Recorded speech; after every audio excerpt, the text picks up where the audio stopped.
Bonjour à toutes et à tous. On se retrouve aujourd'hui pour un nouvel exercice sur le théorème de Thalès. Dans cet exercice, nous avons donc cette figure accompagnée de ces données.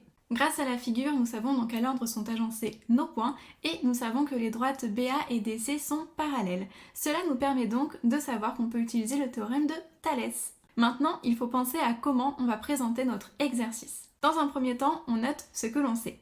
On sait que BA est parallèle à DC et que les droites BD et AC s'intersectent en haut. La deuxième partie de notre on sait que peut s'écrire autrement. On peut aussi dire que les points OBD et OAC sont alignés dans cet ordre.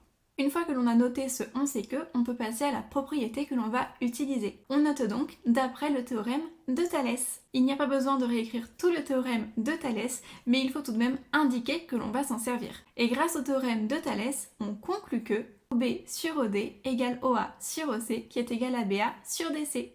Maintenant que nous avons démontré que les rapports étaient égaux, nous pouvons utiliser ces rapports pour trouver la longueur manquante.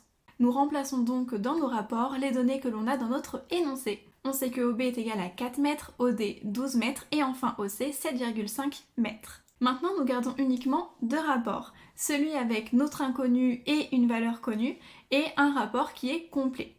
Cela nous donne donc 4 sur 12 qui est égal à OA sur 7,5. Grâce à un produit en croix, nous pouvons maintenant trouver la valeur OA. OA est égal à 4 fois 7,5 divisé par 12. On trouve alors que OA égale 5 demi ou encore 2,5 mètres.